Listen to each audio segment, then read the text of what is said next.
Youth Economic Opportunities Network at Making Sense International, and I'm also the co-champion of the Youth Engagement Community of Practice for Youth Power Learning.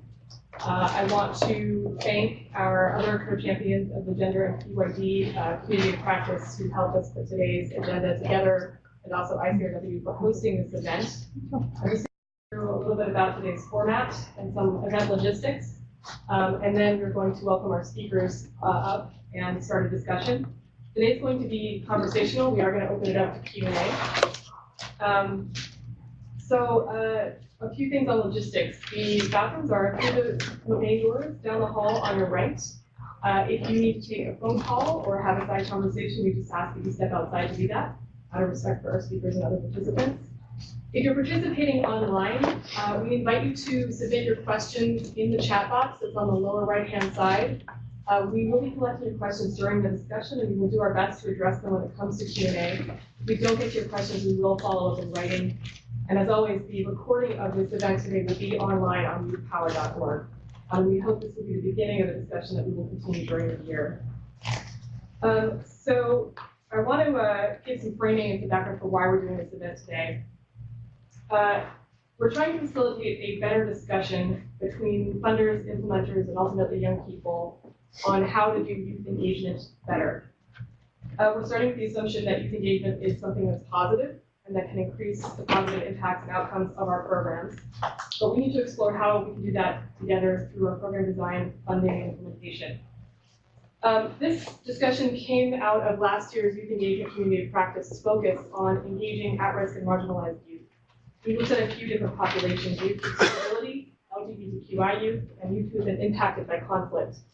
And what was interesting was, regardless of the technical focus of the intervention, there were consistent patterns of project failure to engage young people effectively. And that took a number of different forms. It was everything from allocating a long enough timeline to engage young people, it was budgeting, it was staff capacity, it was assumptions on the part of staff, on youth, on funders.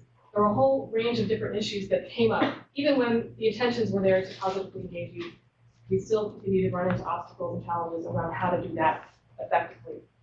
So in the lead up to this conversation today, our communities of practice circulated a survey. We want to thank everybody who submitted, who addressed that survey. We asked specific questions about the challenges, the strategies, the opportunities, and what would be most helpful to programs for engaging youth more effectively in that survey. And we shared some of what you gave to us through our listserv. If you didn't see that information, we're happy to resend it again after today's event. But your responses helped to inform today's agenda and how we've prepared our speakers to talk about this topic today. So with that, we're going to go into our discussion. The day is going to be split in half. We have about an hour and a half. So the first half, about 30, 45 minutes, we'll be in a conversation with our three speakers. And then the second half, we will have Q&A and discussion. And we're going to be facilitated by Chelsea Ricker, who is the co-champion of the Gender and PYD Working Group. So we'd like to welcome our speakers up to the stage. We have Mike McCabe, USAID Coordinator. We have Stefano Ravelli, Program Officer with and for Girls Collective. And we also have Jacqueline Hart, Vice President for Strategic Learning, Research and Evaluation with AEWJS. Thank you so much for joining us today.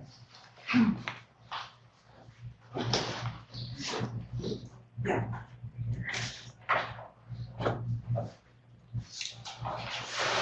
All right. You slide over the question. So I don't feel like I'm being targeted. We're trying to balance between the, for those online, we're trying to balance around the microphone being able without being in the screen. So I'll be in the screen. So thank you again, everyone, for joining us. We have a wonderful panel of funders here with three different approaches, but similar parts, I would say, about funding youth engagement. So I'm going to go ahead and just head right to them to talk a little bit about how each of your individual organizations supports youth engagement, both in your funding and in your own policies and processes. So maybe Mike will start with you. Great. Thank you, and thanks for everyone for being here or being online this morning.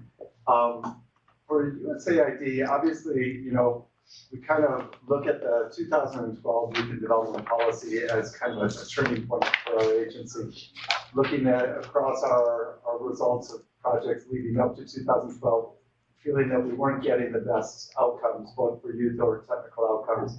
And across all parts of our agency, then looked and said, well, what do we need to be doing different? And what is really interesting is, despite the fact that we use now positive youth development as our approach, that term doesn't show up anywhere in our youth development policy.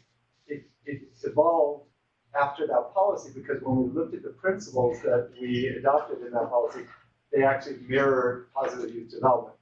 And today, when we think about our approach to effective youth integration, programming, and participation, it's all about using the positive youth development lens with the evidence behind it in low, middle, and high income countries, and helping our staff understand what does that mean to really mainstream youth across our program cycle. What does it look like to get young people in Kenya for an upcoming assessment to be part of the research team on the youth assessment, to think about a new project that's coming up in another country and how young people are playing a role in the design of that and getting their voice in that.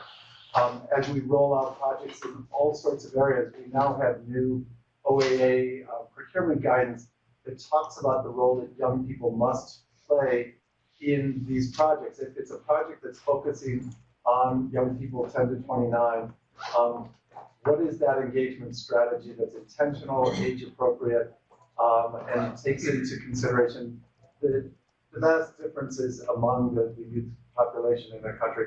And then lastly, how do we use them to reflect on what worked and what didn't work? We got a lot of projects that have worked very well, like Yes You Can and the Youth Bunges in Kenya, but we also have some that just didn't realize their potential.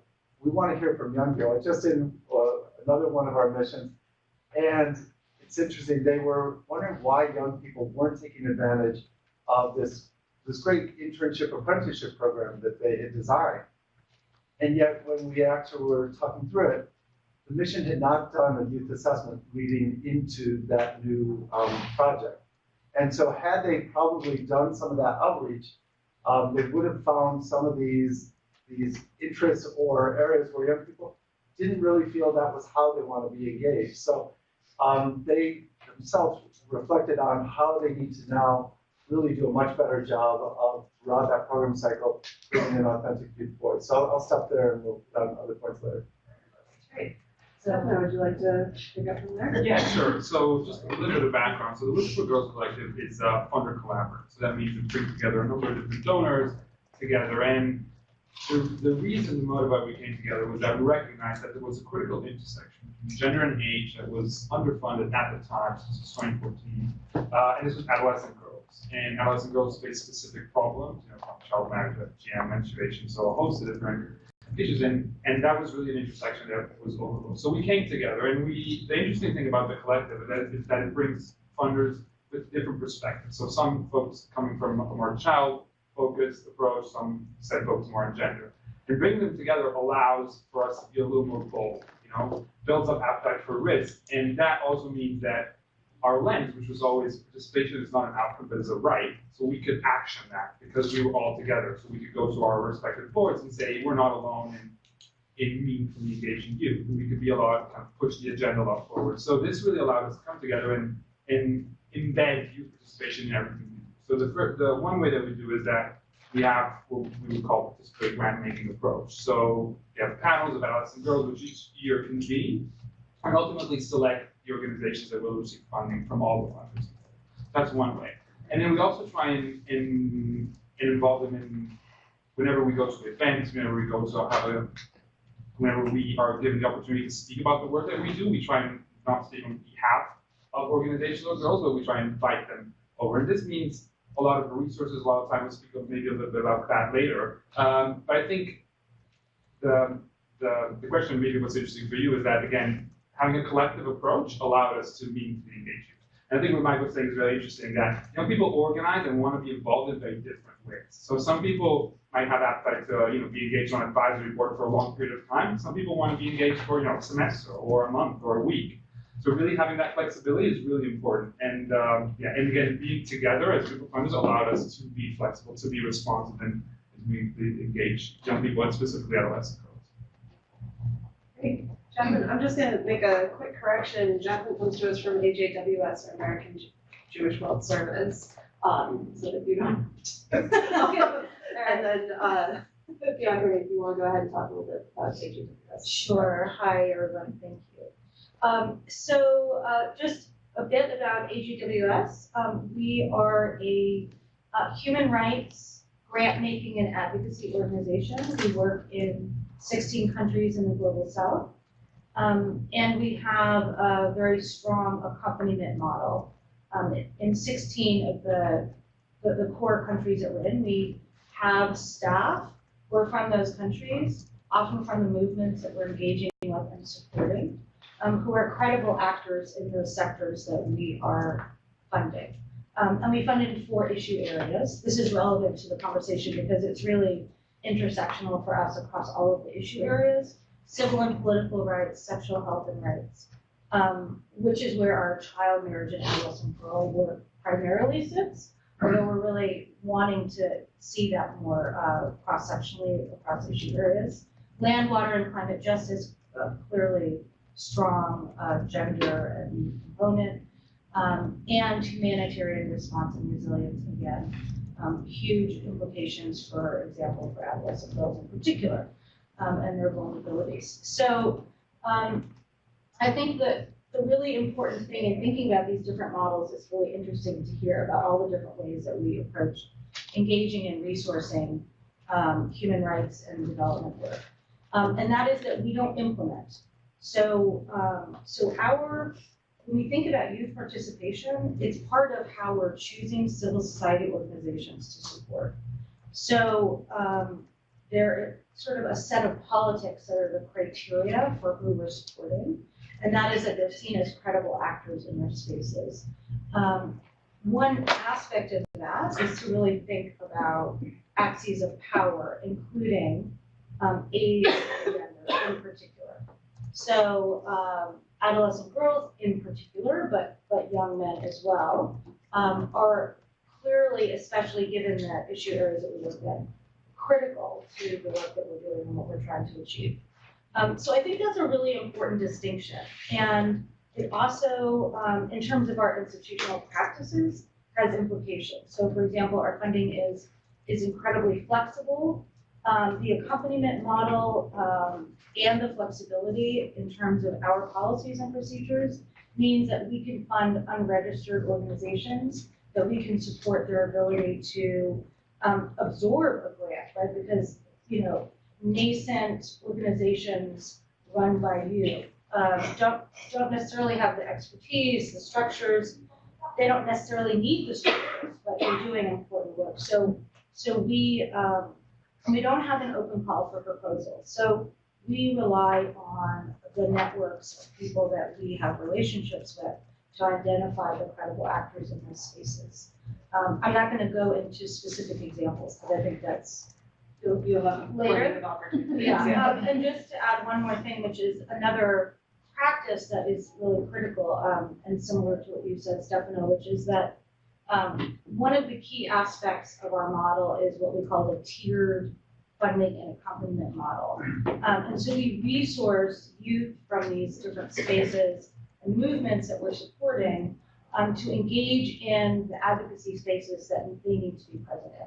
So for example, we have a cohort of young women from India that we brought to AWID, and all of the preparation that is required to ensure that they can actually really meaningfully participate in the space, not just fly them there, right? So the accompaniment includes the capacity to speak in a public space, to put together a panel, to be able to schmooze, like all of the things that we all get out of these kinds of spaces. For many of them, they had never left their state in India. So the capacity is required to really say we want youth to be in spaces of influence. You know, there's a lot of support that needs to be invested in that capacity. So I'll stop there.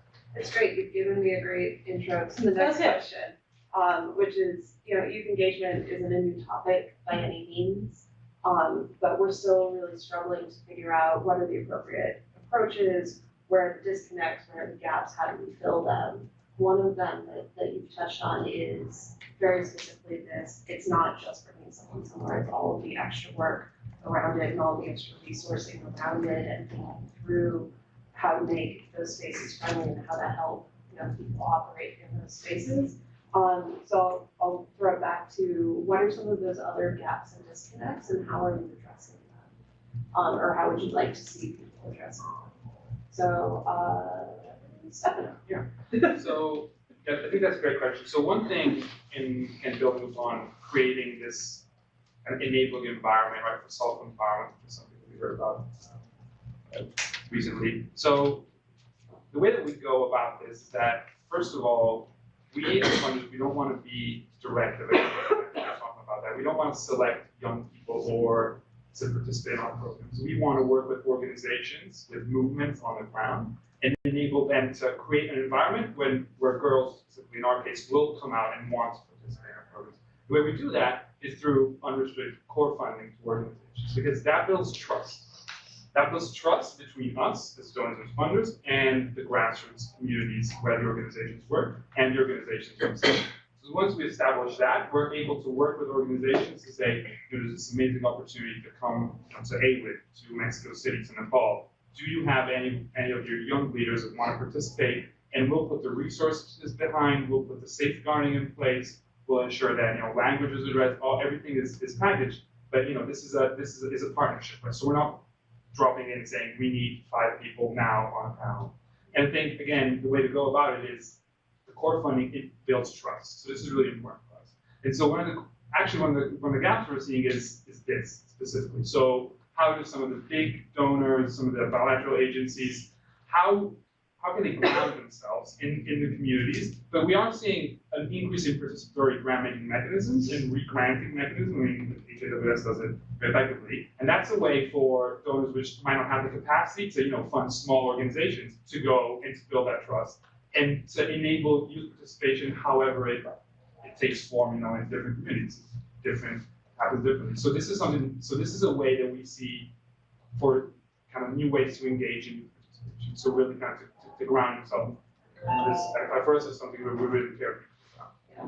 I also want to flag, Stefano mentioned Mexico City. Whipping for Girls brought adolescent girls to the Funders Network meeting in Mexico City. And I really want to commend you guys for that, the amount of support that you put into working with those girls there, but also just getting adolescents into that space where adolescents haven't been before and getting them into that dialogue with funders is so crucial. And so, because if we think about our role in terms of development, it's about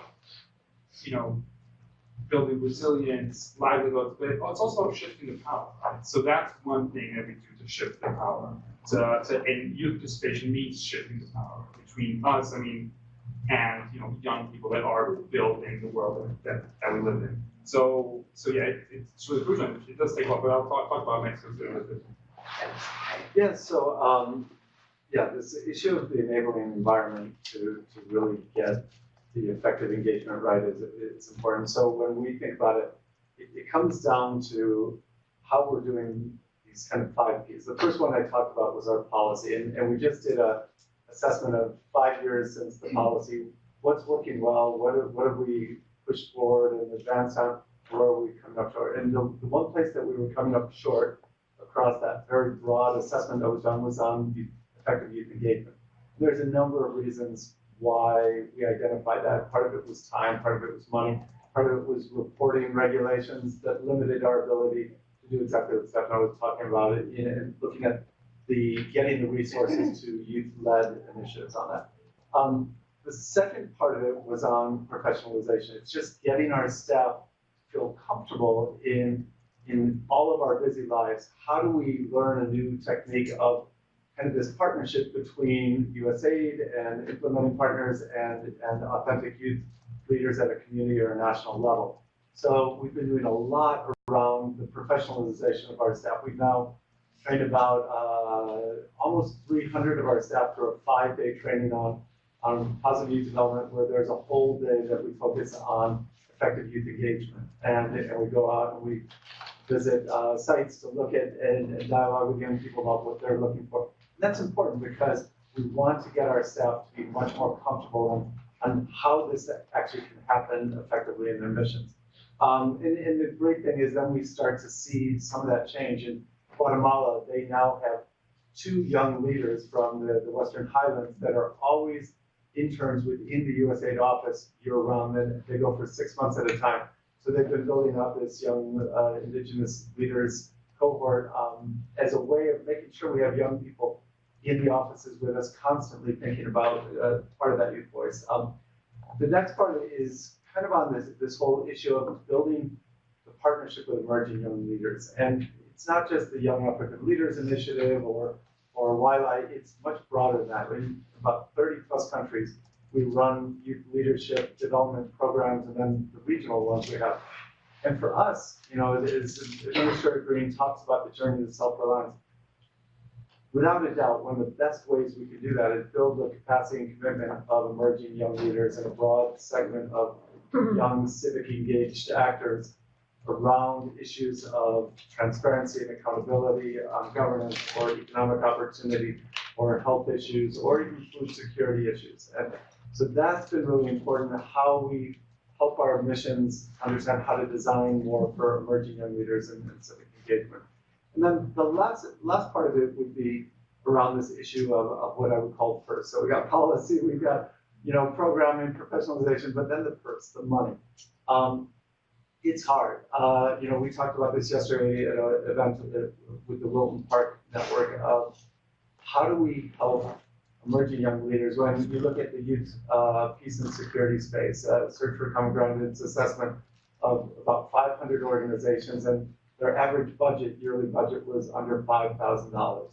Imran Abuba out in northeastern Nigeria leads a network of 600 volunteers reaching 6,000 youth with incredibly multifaceted program. His budget 2 years ago was $1,500.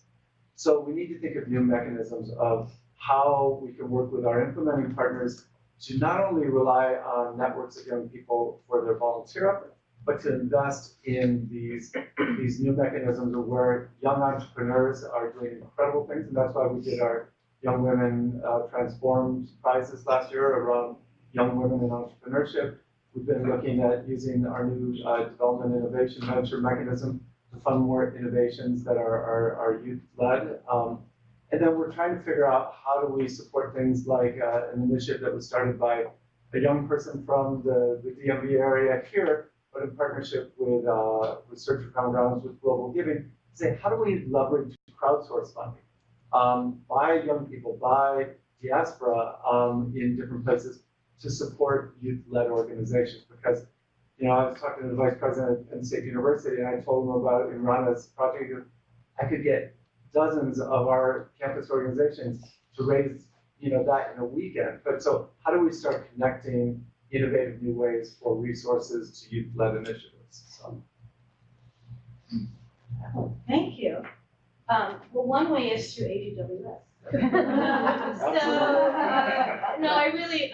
I think that it's resourcing the accompaniment piece because it's true that youth-led organizations in particular have small budgets, they run on volunteer power. These are contexts where there is a very high unemployment rate, being able to eat, have shelter, and then the critical aspect of security in these contexts where they're at tremendous risk as well. So that's sort of part of what we're providing in addition to the funding. So I'll talk about 2 different examples, and one is which is related to the kind of funding we provide and the length of funding we provide. Which is that in order to support, I think, effectively youth-led organizations that are actually sort of naturally occurring, right? They're occurring because groups of youth are coming together to really struggle against a problem in their countries, especially with closing civil society spaces. I'll give you the example. In Senegal, there's an organization called Yanamar, which means fed up. It was started by a group of rappers and journalists in Dakar. So it started as a rather sort of elite group of youth who were organizing. They did huge voter mobilization of youth in Senegal. That was very successful. And they spread throughout the country. So that, I think, is also thinking about, and I know that you've touched on this in other conversations you've had, but youth still comes with many layers of inequalities and power differentials, right? So elite urban youth versus rural youth, educated, men, women, right? These are all issues that we still have to grapple with very carefully in supporting youth-led organizations and paying attention to that. To make sure that all of the sort of youth sectors are represented and resourced appropriately. And those are harder to find. So they organized a voter mobilization. They were very successful, but they really started to see that they wanted to engage in a more Africa-wide youth movement effort with all the closing civil society space, both Francophone and Anglophone. So we supported them since 2011, and they decided that they wanted a youth university, sort of peer exchange space. So we funded them and supported them through capacity building and lots of other technical assistance, and critically the funds. And they have this youth university of movements from 24 movements across Africa. I think it was 20 countries, 135 participants. It was last summer. And during that convening, they decided we need to have a more stable platform for this engagement. So we were able to leverage our relationships and create a pooled fund to support youth movements in Africa. And it's called the Afriki platform. And we are coming together with the other sort of founding funders this spring, I think next month it is, to think about what does this look like, what are the mechanisms, what is the youth decision-making power in terms of policies, procedures, support, funding, and all those things. So that's a really exciting initiative. I think what I'm trying to demonstrate is that it took a long time. There were ups and downs. They wanted to do this thing. It took years to actually really coalesce it and get it done across Africa. I mean, Africa is a continent, right? So, but they have achieved something quite extraordinary with that. Can I give another example, or should I stop? Okay. Another sort of challenge is related to power differentials within movements and, of course, in the donor space around what we are willing to engage with. And specifically, I'm thinking about adolescent girls and engaging with adolescent girl movements and girl-led movements. And here I'm going to give the example of our work in India that is situated sort of in the child marriage field and more broadly in the adolescent girls space, where we've funded civil society organizations that use a strategy of collectivizing. That is a very community-based, grassroots strategy that has been very successful. But then we started to dig into that. We were engaging with the feminist movement, talking to them about how do we really do this. And the big elephant in the room was girl sexuality. So nobody wants to talk about girl sexuality. Right now we're actually talking about it more, so hallelujah for that. But they weren't, and we all weren't either, right? This was like 4 years ago. So that's a great change that's happened, and thanks to many of you and in the room. And so what it meant was building the willingness and capacity for the different movements who engage with youth-led, girl-led organizations in India around these core issues that were central to their leadership and to their ability to participate and be effective. So it means engaging with things that your donor spaces aren't necessarily really willing to engage with. And so it's a challenge and an exciting one to be pushed to really do the work that needs to be done. And it also meant that we had to engage with intergenerational power issues within movements, right? Movements all over the world are led by older people. That's like why we're here having this conversation about youth participation. So, you know, do older people want to give up their power? No, like even if they're have progressive politics and, you know, so how do you also resource an in movement and inter-movement dialogue in spaces?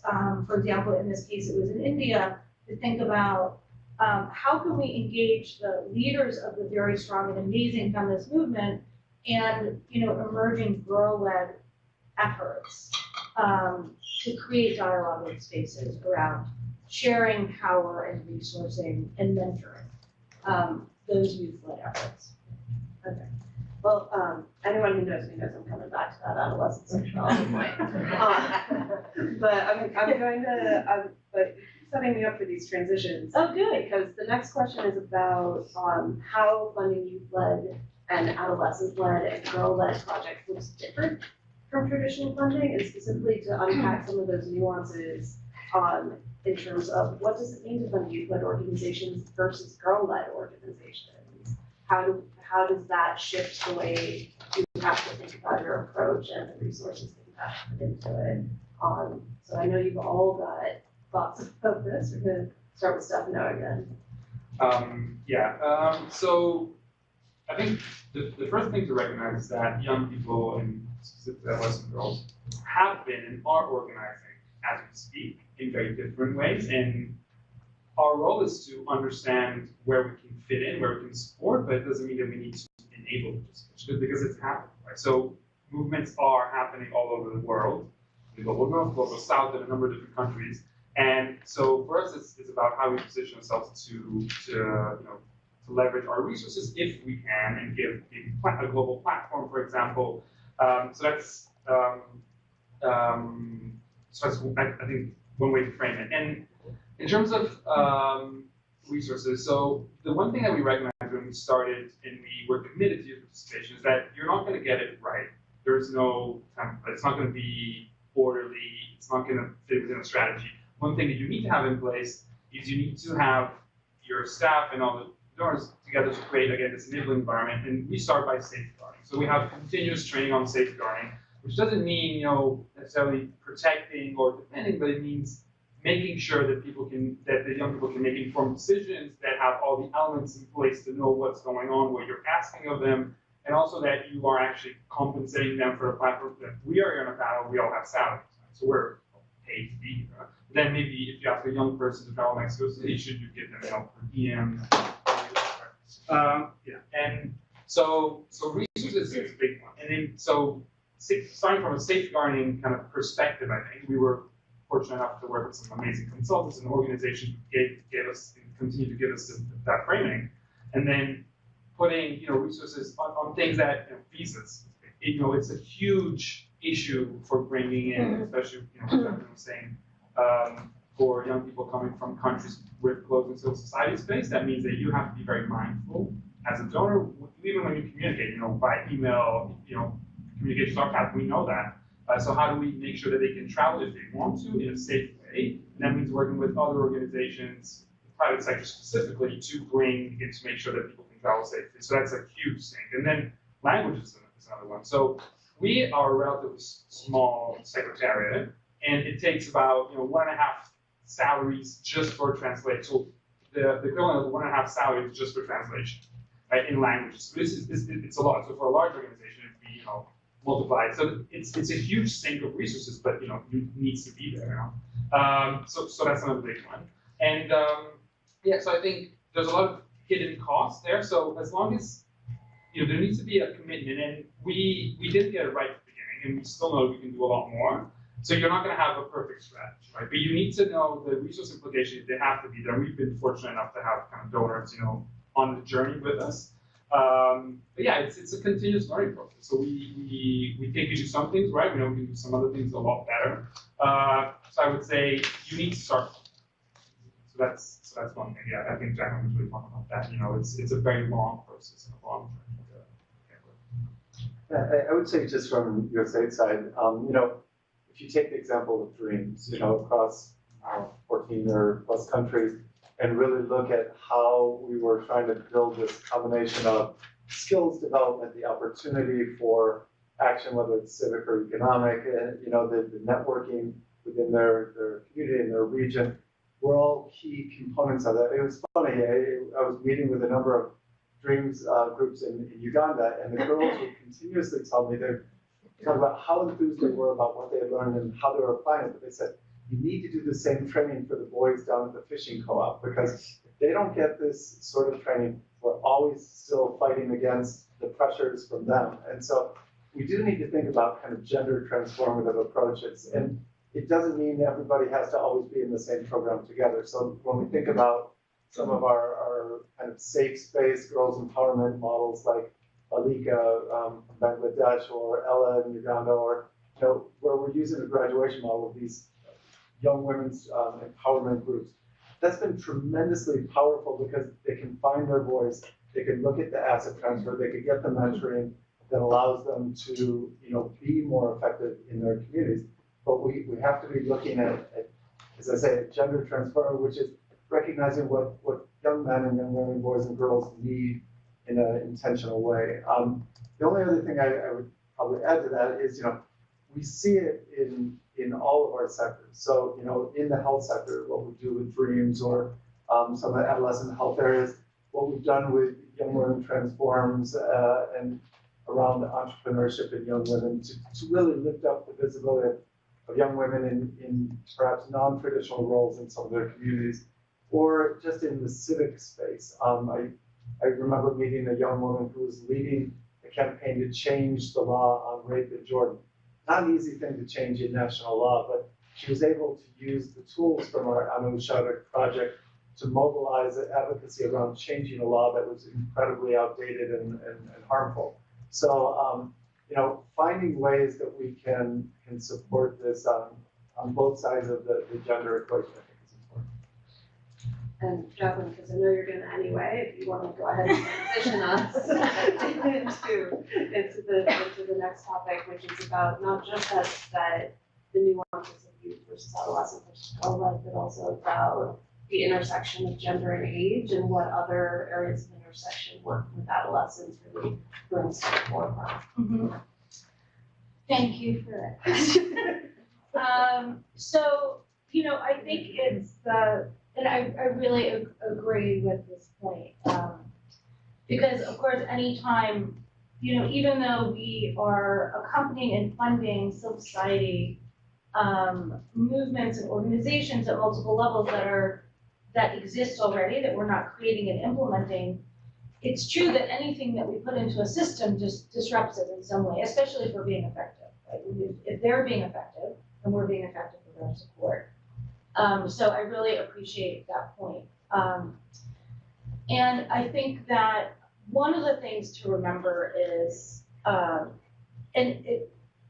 it sounds obvious, but it's so critical, that when we support civil society organizations to, for example, run a girls' collective, in order for them to be effective, in order for them to literally be allowed to operate in those villages, in order for those girls to be allowed to show up even once a week for an hour, let alone like a more intensive process, that organization is in effect delivering an intervention to the entire community. There is no girl that shows up without that intervention being successful and effective in the community. So in fact, they are engaging de facto with fathers, with the panchayat, the local leaders, with the brothers, right? So I think for us, one of my learnings institutionally has been, I think we need to find another way to describe this, because we're doing ourselves a disservice. We're doing the civil society organizations a disservice by not acknowledging that they know that they have to engage with everybody, and certainly with boys and men, in order to get anything done, right? And critically also, in order for it to be safe for them to get anything done, and in order for girls to be able to participate safely. In terms of the sort of intersections of vulnerabilities, it comes back to what I would call a feminist analysis or power analysis, which is all of the ways in which we see power and resources in society play out, triply so or more in youth, right? Because there's already the age axis of power that they're sort of disadvantaged by, so to speak. And then there are issues, or I raised the issue of sexuality, and thinking about all of the narratives and social norms, and this is the meeting that just came out of in the last couple of days, that have to do with a community norm that relates to controlling the possibility of participation and civil action and change. For everybody, that patriarchal structure and set of norms holds, it's a system, and it holds everybody in its place, in their place, right? So if you're not paying attention to all of that, you're not able to get anything done. And that's where understanding all that it takes for these organizations, especially community-based organizations, to be effective, is they're having to pay attention to all of these things. Like, they have an intersectional analysis because that's how life is lived. And when we know this, right, that our funding streams come in by population, or as you were saying, like for girls and not for boys. And, so I think that's a critical piece, is to value their political analysis has to be intersectional. And that sexuality in particular of girls and boys and men and women is a critical factor when you're trying to change these norms around youth engagement, right? Because that is part of, really the institution of the family, economic resources being distributed. It's how everything happens, and that is part of what you have to really take on, which, we all sidestep, I think, sometimes. And then there's the issue of youth who are not, who don't have identities, or who are not living lives that are considered normal, safe, good, healthy. And if we're thinking about youth, parsing out what it means for queer youth, what it means for, we've done a whole action research project in India on single women, right? So to be a young woman who's chosen to be single that's a major, like, political act. And so I think all of the ways in which you have to consider that programs are delivered in this framework with this, like, a family and sexuality and certain lives lived. Programming support is delivered in that way and leaves out a lot of people and puts them at risk. I can just add, so actually we recently participated in a research that was commissioned at Columbia University around funding for LGBTI youth. It was really interesting because it was one of the first kind of large-scale programs looking at donor practices in the space. And again, what came out very clearly, and I think it feeds into what youth, is that at these intersections, organizations in how we think people organize is happening very different.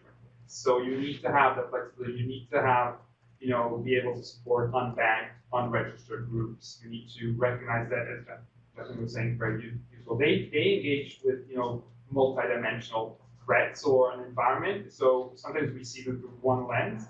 But as a funder, you need to work together with the community and then together with potentially other funders in order to address that in a holistic way. And it's very important because, again, what came clear out of the research is that flexibility and being able to reach some of those kind of hard to reach groups and supporting movements was one of the critical ways in which you could support those intersections of gender and sexuality and gender transformative, and having a gender transformative approach, which is a very good way to put it. So I think, so that research in itself was quite groundbreaking because it was a lot of big piece, and hopefully you're going to see more of that going forward, and also other intersections, climate justice, disability. I think one of the things we're finding at USAID is when we talk about youth policy, youth strategy, youth programming, it appeals to a certain group of us who really understand what are particular barriers of having youth effectively engage economically, civically, et cetera. Where we're finding we get even better results is when we're able to talk with the group that's working specifically on a topic and talk about how they're doing with their programming and how they could get better results by looking in intentional ways, age appropriate. Let's say we're looking at civic engagement and what can we be doing with early adolescents, late adolescents, emerging adults to really improve youth's sense of political connection or civic engagement. What can we be doing in the health space? And so breaking away from just saying we're working on youth to saying we're working on adolescent health and in particular or on health in general. What are we doing specifically and how do we engage this group? I think about it in terms of our food security work.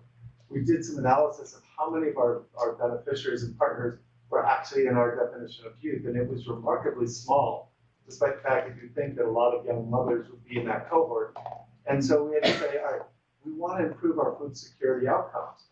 And how do we work together? And we want to target, in particular, certain age cohorts who haven't been really, their energy hasn't been brought to this issue. And so looking at how we do that's really key. When we think of emergency relief, this year is the 100th anniversary of IFRC, the International Federation of Red Cross. They've dedicated this year to say, how do we really take advantage of young people in disaster relief preparation and mitigation? And they said, what is unique about how we reach them, how we train them, how we deploy them? And how do we do that in a way that does no harm and we safeguard on that? So I wanna pick up on a word that Stefano used, which was flexibility. I want to acknowledge that donors also have constraints on how they can program their funding, on how you can choose partners, and we have a good variety here amongst the three of you in terms of varying levels of flexibility and varying levels of process. So I'd love to talk a little bit about how you use your RFP process and your funding process to encourage that level of engagement and what you really look for in proposals when it comes to see if there is that participatory element, if there is that engagement element, as Jackie put it, if it's credible. So maybe starting. So we've been really working on it. We have about half of all of our missions this year developing new country strategies, and the other half will do it next year.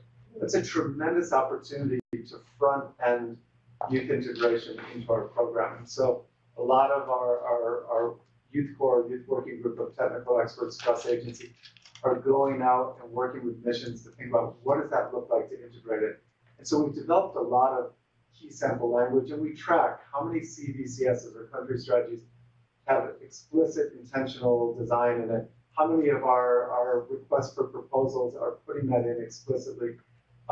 One really nice thing we've been able to do this year is with our Office of Acquisitions is come up with some acceptable language that any mission can put into any project that will touch upon youth, either engage them as partners or beneficiaries, and make it easier for missions to say, oh, that's how I articulate that, put it in. But then the other half of it is, as our teams review the technical review, how do they know what to look for from implementing partners who say, we want to do this? So we've done things that say, we've got some great tools out of Youth Power, like the Youth Compass Youth Engagement Toolkit, and encourage them to put that into new procurements that our implementing partners will do intentional youth engagement strategies. So those are a few of the ways that we've been trying to do that. And then there's some external opportunities where we're trying to figure out, again, in procurement or in innovations with what we call GVAs for partnerships, where we can be tapping into supporting youth more intentionally.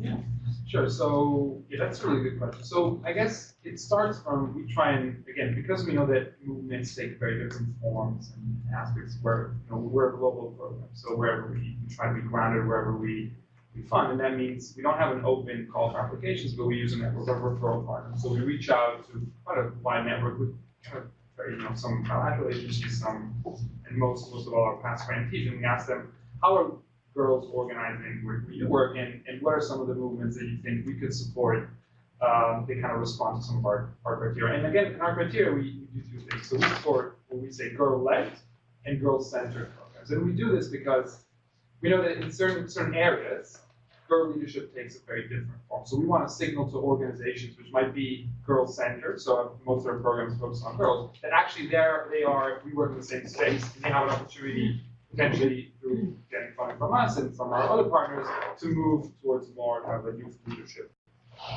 lens. Because we know that in, again, different regions, youth participation takes on different, and even definition of youth is different. So we want to again retain that flexibility and be able to signal to some organizations, you are not girl-led right now, but we know that you are on that journey. And so these are two ways. And then in our actual RFP, we always try. So because we don't, we get flexible funding, so we don't ask people to lay out a program. We try and get to know the organization. So we ask them, how do you make decisions? So that's a big question that we ask in our RFP. So how do you make decisions? And we take that information and we take the information from the referral partners to understand what language they use and even who writes the RFP. So we really encourage the young leaders to write the RFP and to send over creative or different ways just to signal what they do. So use videos, images, on Snapchat. Some of our partners have been following Snapchat, for example, as an opportunity for youth to engage and to signal what they're doing. So we try to continuously improve. And again, we're looking for meaningful participation. So decision making is key, and governance is key. Programmatic outcomes are very important for the organization itself, not so much for us, because we have that flexibility. We don't need to be directive in terms of those outcomes. So that's what we look for. Again, our language and all. So when we just created our new set of country and issue area strategies about a year ago, so they've been implemented for a year. And the process that we go through in creating the strategy encompasses the criteria that I talked about at the beginning, which is to have a sort of an analysis of context, which includes an analysis of power in the issue area in the country in which we're working. So, for example, I'll go back to the example of Senegal, civil and political rights in Senegal, for example, looking at, what are the key issues? So we talked to, we have 2 staff members in Senegal who are human rights leaders and activists. And so they go and talk to all the key people in civil society and say, what are the issues that we need to grapple with? What are we, as AJWS, uniquely situated? What assets do we have to bring to this situation that they've identified as key issues and that we think are a good fit for what we have to offer?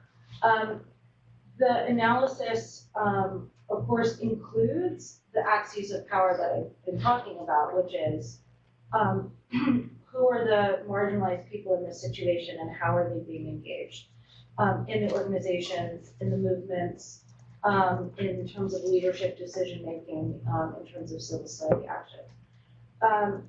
Sometimes, and picking up on what you said, Stefano, that the sort of movements and organizations aren't necessarily having youth leadership as part of their sort of organizational, institutional structure, even however nascent it may be, but that we are in relationship with them. And so the dialogue that happens, again, we don't have open RFPs.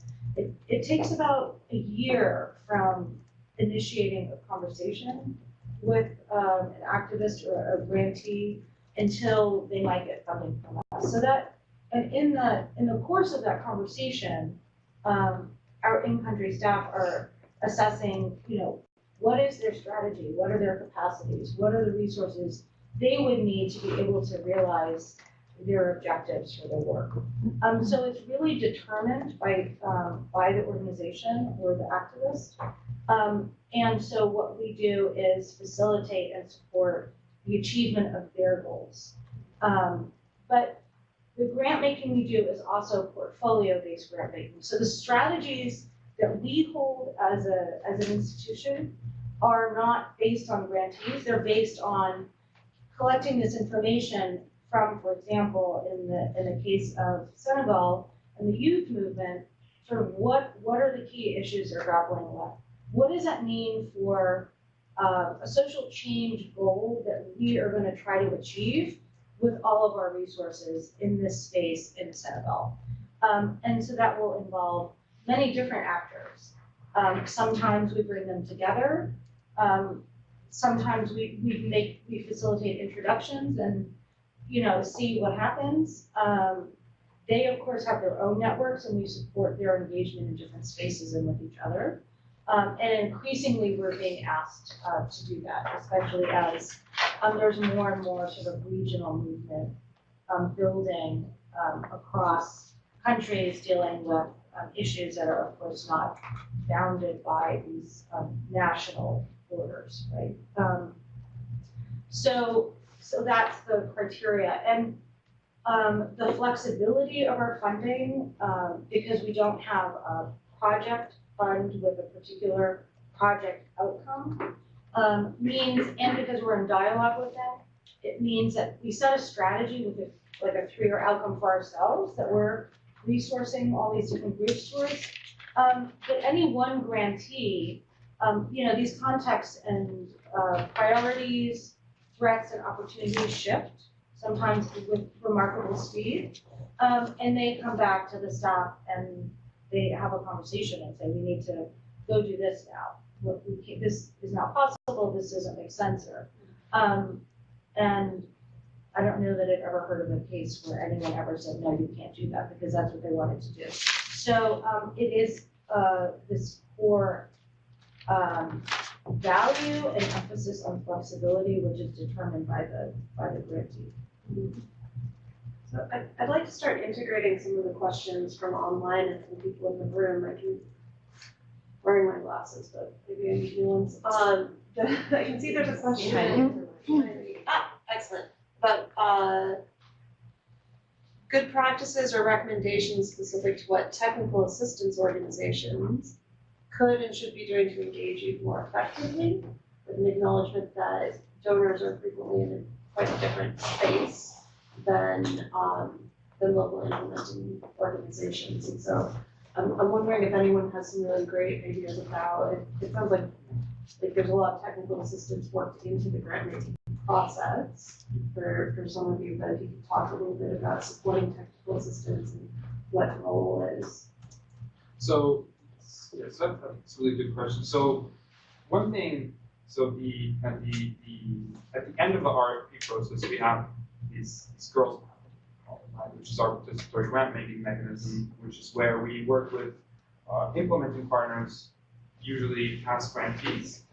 We ask them to work within their leadership within their community to select some girls that could participate in this 1-week panel where they read the RFPs that we receive, they interview the organizations on Skype, however they can, and then ultimately they select 4, so each panel selects 4 organizations that will receive funding. So it's 5 panels across the globe. And so here there's a huge technical part of it in the sense that we work with implementing partners to, some of them I already have expertise in working with formally with young people, so they have leadership programs, development programs. Some of them instead are girl-led, but maybe might need more technical assistance on facilitating kind of meetings or facilitating decision-making, especially kind of grant-making decisions to get a bit more reading the language. So there's a huge role for technical assistance in the sense of supporting these organizations and making the language friendly, and then and also kind of facilitating decisions because there's different opinions. We often see that the panels get kind of very animated, right? So you need to kind of move that along. And so the organizations that have a little more kind of that expertise in facilitation really can get some really interesting outcomes out of that, and we see that. And then the other part, of course, is the logistical assistance with getting the girls together, ensuring internet is up and running, ensuring that they can connect with. So we, for example, 2017, I was on a panel in Nepal, and they were interviewing organizations, one from Mongolia, one from Samoa, one from, so it's in different time zones. Internet wasn't working. So how do you facilitate that? The technical assistance organizations might have the infrastructure to support that meaningful engagement on a global scale. So that's another great thing. And then we work with some great organizations that work on youth participation to build some of the strategies and build toolkits so that our own kind of past grantees could become more participatory. So there's a big role in that. And I think language is a big one. So how do we talk about plan making, and it gets very kind of rights based, child focused, and then how do you kind of translate that into actionable? I think something on Stefano's last point, you know, we often look at ourselves when we're trying to figure out how do we improve it, but the fact of the matter is most implementing partners we work with, their staff in those organizations struggling with the same things I'm struggling with, is how do I make it much more fluid in my organization to help all our staff understand what is good, intentional, age appropriate, positive youth development program look like in their sector, in their initiative. And so I think all organizations struggle with this to a certain bit, but when I think about what they could be doing in terms of technical assistance to really amplify that, it kind of goes around these different pieces. As we look, for example, at emerging young leaders or leadership program with young people, you know, sometimes it's that exchange within the country or to our regional leadership centers, for example, in Africa, and they get that leadership training or that capacity building. The accompaniment that goes with it when they come back is what makes any exchange or training valuable. I always tell our staff in the field, start with the opportunity, whether it's a civic or economic opportunity, and work backwards to what skills they need. Because too often we skill up and then we leave it without an opportunity. And all we get is frustrated young emerging leaders who are like, all right, so I'm motivated, I'm skilled, and then there's no opportunity. So always starting with the opportunity and working backwards to that. The second part is then figure out how do we network them. And so, you know, a number of organizations that are here today are partners on this new initiative called youthlead.org. And we looked across the spectrum, and there are a lot of tools out there to help network young people, but listening to our young emerging leaders and social change makers, they said, we want a space to connect by and for young change makers. So we created Youth Lead, and we've got now, I think, 14 large organizations that have partnered together to support the best of content and the best of networks between young change makers. And so I think that's really important. The latest one is an organization that runs Global Youth Service Day, which goes on this weekend, and it celebrates what young people do through their participation in 100 countries around the world year-round. And so it's really important, how do we lift up the stories? And that's another thing that technical support organizations can do, is they tell the story and they understand how do they advocate in their country with their political leaders, with their media, and with donors to really do a better job of getting the resources they need to support. And part of that is the seed capital and the mentoring and technical accompaniment that we know makes for stronger efforts. So, if I understood the question correctly, it was specifically asking about technical assistance as not necessarily in country. Or is that, it's more generally technical assistance? I think it's specifically in country. Okay, so that's the model that we use almost 100% of the time, which is to resource technical assistance relationships, as opposed to your point, as opposed to one-off. I mean, I think there's lots of evidence to show that one-off trainings are not effective. Beyond the, like, when you walk out of the room and you still remember what you just learned. And certainly for ongoing capacity of an institution and a movement, that it's sort of an accompaniment technical assistance model. And that's what we resource. And again, this is in the conversation around risks and opportunities that civil society organizations and activists are facing. So one huge area of technical assistance that we provide is that we identify in-country security experts who work with grantees and networks of grantees and movements to think about how to maintain security and mitigate risk of multiple kinds, including bodily risk, technical risk in terms of physical risk of their offices, and a really exciting framework that is emerging is one that's called collective security. And we've been resourcing a lot of collective security work and thinking about how that is a really critical aspect of accompaniment in countries that are where activists are under increasing threat. That is also, interestingly, a very powerful sort of movement building tool, because if you think about collective security, you're thinking beyond your particular issue, problem, population, sub-region. So that has been a really powerful piece of technical assistance accompaniment. But then there are other things. So for example, we fund typically what we would call resource organizations in each country,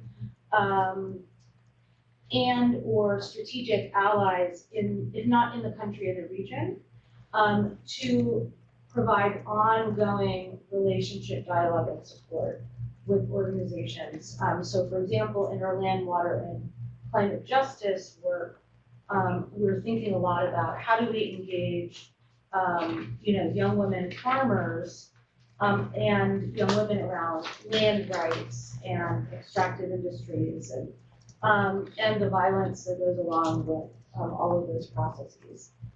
So we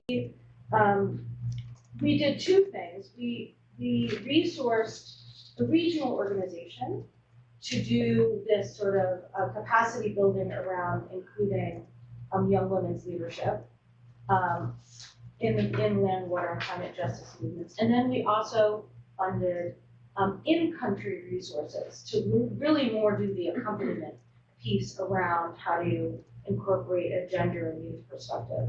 And lo and behold, it worked better when they were in country, even though the other organization is powerful and amazing, but they're not there in that daily struggle or on the other end of the phone or even in physical meetings together. So I think that presence is also really critical to that. And then one last thing, which is I think we often think of technical assistance going one way.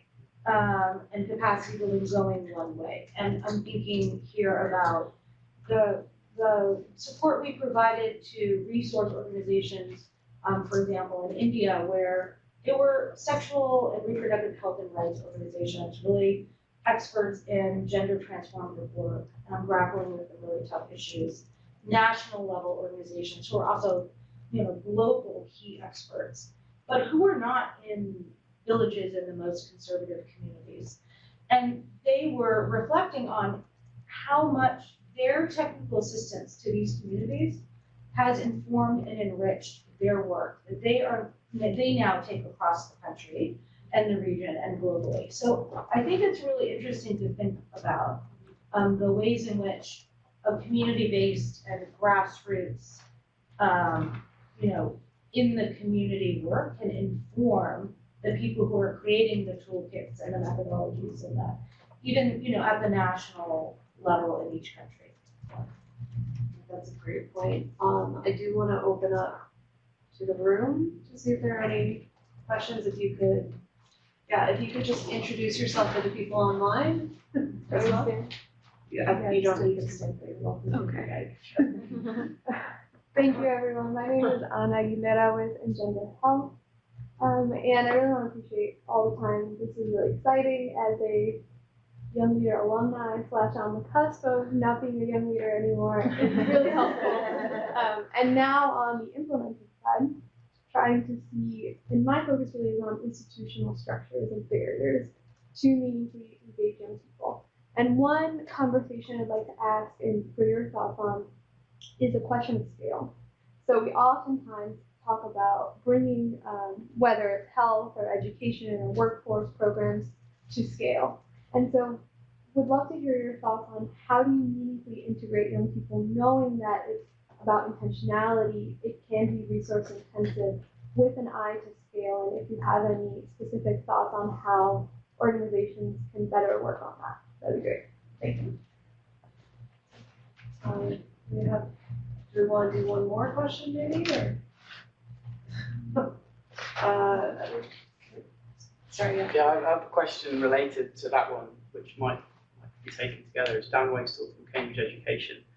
We work a lot on institutional strengthening, on qualifications frameworks, skills councils, technical vocational institutions within countries and ministries, and all very relevant to youth, but often the youth engagement bit is at the end of the process, whereas we've done something and now we need to engage youth to get them involved.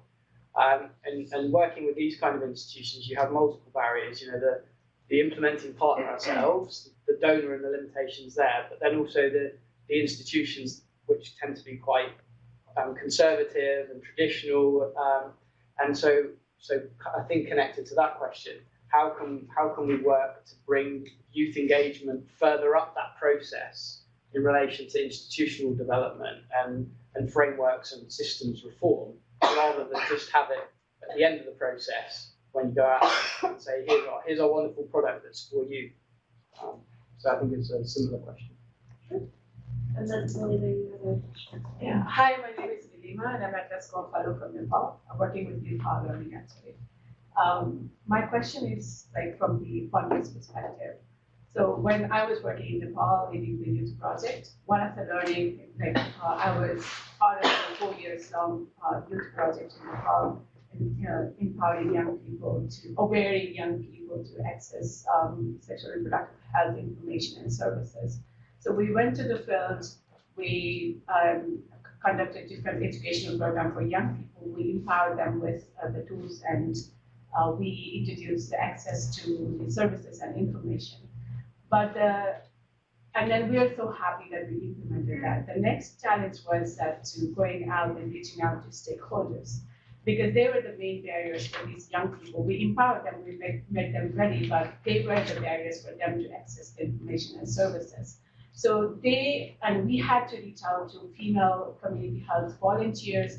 We had to do the parents awareness, and then we had to reach out to teachers and then government stakeholders. There were a huge, long process to implement the young youth project effectively. So as a funder, how do you ensure the stakeholder awareness? Because I think a lot of time when we are working for the young people, we focus too much in young people, but we forget the whole this big barrier for them to access the services and for them to raise their voice and implement it in the policies.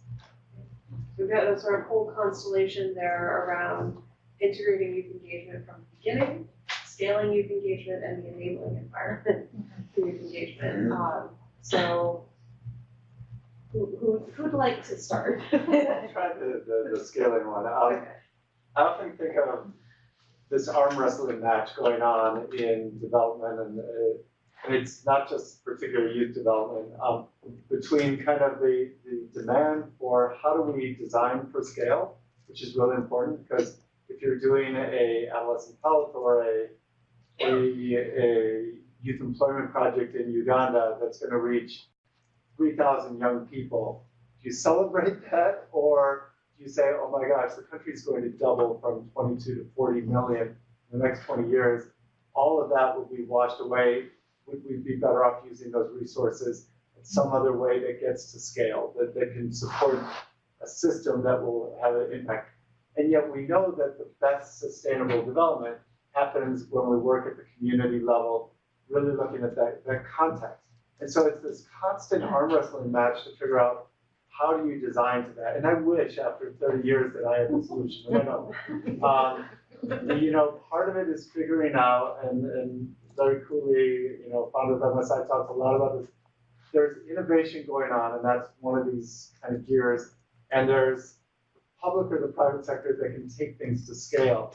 And our role as USAID and partners is this little gear that connects those two and that can transform community-led learning and innovation and research to allow the private or the public sector to amplify that. And that's the rub, is figuring out what is that activity that allows that transition to occur. So for youth, it's I wish I could tell you we had lots of experiences where we've been able to take the scale. We often point to Yes Youth Can and the Bunges.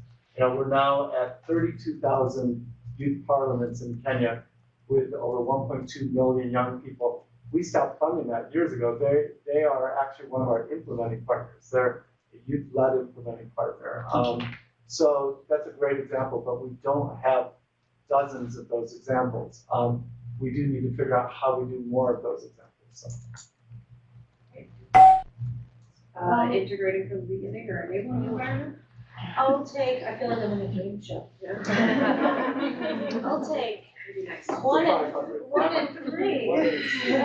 What is? So, building on what you said, Mike, in terms of, as I've described, we have a really social movement and community-based support funding and accompaniment model. And one of the ways that we think about sustainable, effective scale, because to your point, I think sometimes we say scale and we forget about sustainable and effective. And also scale, like for whom, who benefits when we scale, who doesn't benefit when we scale. So I would challenge us to really unpack like what's good about scaling, when is it good, who is it good for. But in any case, the challenge is that there are many people who aren't getting enough resources and don't have enough rights. So that's for sure. And I think that's at the heart of the best part of what the idea of scaling is. So when we think about scaling, we think about how do we actually create sustained, effective change beyond the organizations that we're supporting. And that is thinking about social movements, right? So social movements, each movement that we engage with is in turn engaged with really millions of people in these contexts. So each set of sort of movement leaders and organizations that hold and lead movements, and they take all different forms, has a network in turn of thousands of civil society organizations, many of them community-based, who in turn reach thousands, millions of people. So we really think at multiple levels, when I refer to that tiered funding approach, is thinking about both resourcing and supporting those grassroots, community-based, or what I call sort of place-based organizations, as well as the movement organizations and movement leaders. Those are typically, urban-based, sometimes more elite, sometimes not. But those networks are incredibly powerful. So we're supporting and working at least those two levels and more. And the interesting thing about the movement leadership in terms of scaling is that they often have really critical access to the public sector decision makers. So increasingly as governments are becoming decentralized, resources get decided on and dispersed at, I'll take the example of India where a state is like the size of a country, but in any case, a state or sub-state level is where the action really happens. So part of what we do in terms of, resourcing services, access to services, appropriate services that are accessible to youth, in particular girls, but all youth. And so if you think about the adolescent health scheme of the national government, it's at the state and sub-state level that decisions are being made. And that things are being implemented, right? Because we know that how it's implemented is actually what provides access or barriers to service and resources.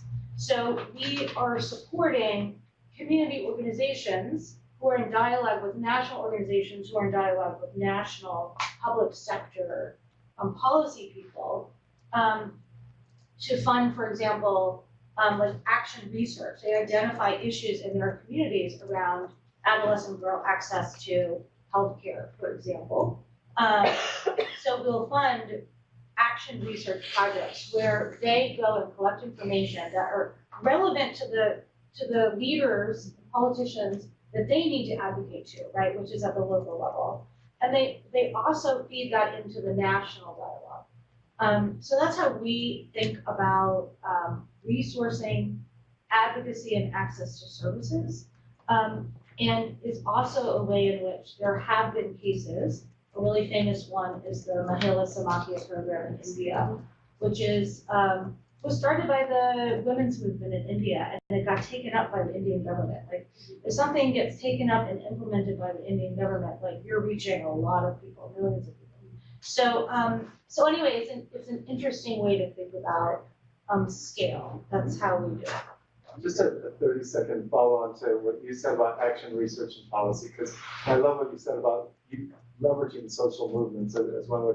So yesterday, we just released our new research called Raising Their Voices, How Effective Are Pro-Youth Policies and Laws?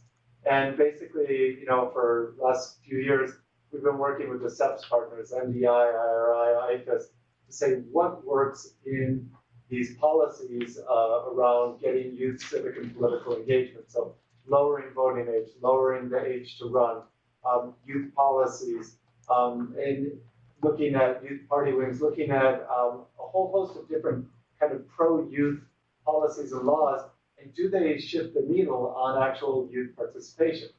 And I'll let you find it and read it online, the findings, because it's really revealing which of those things actually have been effective and which have had pretty much no effect, but have some recommendations where they could be done better.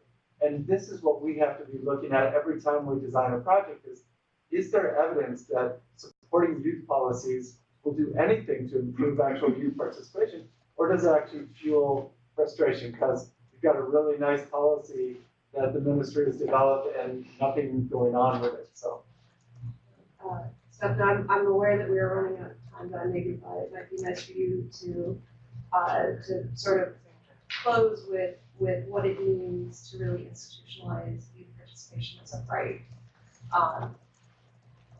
Yeah, I think, thanks for that. So it kind of speaks a little bit to how you start with the beginning, like as at the onset of what you're doing instead of having kind of get as an outcome. I think, again, it's viewing participation as a right. So people have a right to shape the policies and the programs and the community in which they live. They do it with political participation, but this increasingly means also that in development, it means that people have a right to say what's going on in their community. And we can have a view of what potentially, what might or might not respond to some norms or values, but because of course we do attach values, so we need to be respectful of that, but participation is a right.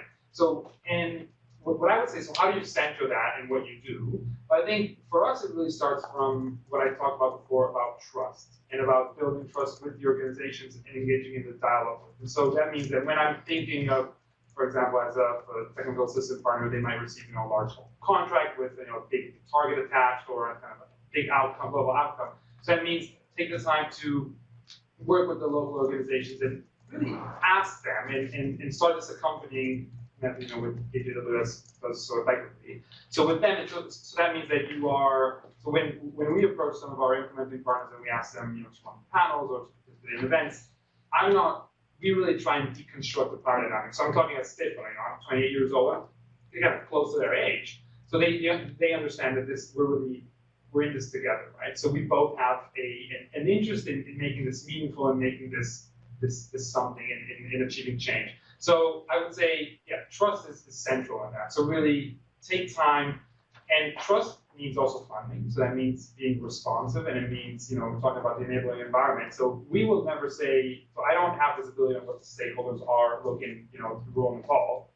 We don't know that, and it's really not our position, but what we can say is, okay, you need to work with the stakeholders. So how much does it cost? How much does it cost for you to go to travel to those? How many cars do you need to buy? How much staff do you need? Okay, that's where we can get going. That's where we can be responsive and flexible. We don't have an infinite amount of resources, but we have some, and potentially others have others. So that's where we can work on the enabling environment. Funding the space. This is really important for us. And so funding the space, so I think this is really interesting. And then just to touch on scale, particularly when you talk about movements, that's how we see scale. So, sometimes even a movement which might exist for only a brief period of time might have tremendous policy, tremendous impact on policy. So how do implementing partners work with that? And how do you actually, because we understand that people need to attach outcomes to work. So, but there is research out there, thinking about For example, organized diffusion, which is looking at what's the tipping point when something changes in a community. So what's the percentage of people that need to engage in an issue? I think there are ways to be creative and interesting and engage on movements if you need to attach targets to or need to build a framework for it.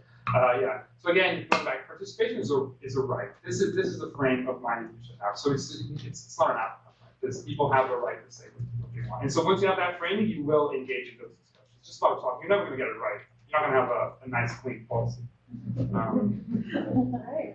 I'm gonna hand over to my colleague Sarah to sum up. I just want to take one moderator's privilege to say one of the things that I have been working on for many years, and that many of us in the movement have been working on for many years, is the recognition that youth work done right is expensive. It costs more to reach young people. It costs more to reach marginalized young people in specific. But it's so valuable, and I really do want to commend all of you for the work that you're doing and the investments that you're making in doing that, for being willing to bring to the forefront that value that it makes and the reason why we make this investment. So, Sarah. I want to thank everybody for coming today, for those online for participating, and especially to our speakers for taking the time to join us today. We're going to continue to try and create spaces where we can bring these perspectives together. I think that's really critical. We're all here because, we are bought into the value of youth engagement. That is the underlying assumption. I don't know that that's a safe assumption to make more broadly. And so when Mike, we're talking about, this question of where to invest at a smaller scale with young people or in larger structural ways, I think that's an open debate. And so one of the takeaways for me today was whether we as a youth development community can be better advocates for the return on investment for engaging in young people, recognizing that it takes cost, both in terms of labor and time. So like I said, our community practice is going to continue to focus on some of these questions. This webinar will be on youthpower.org. We'd love your feedback as well. If you have any questions about the community practice, gender QID, or youth engagement, please come and see us, and thank you again for joining us today.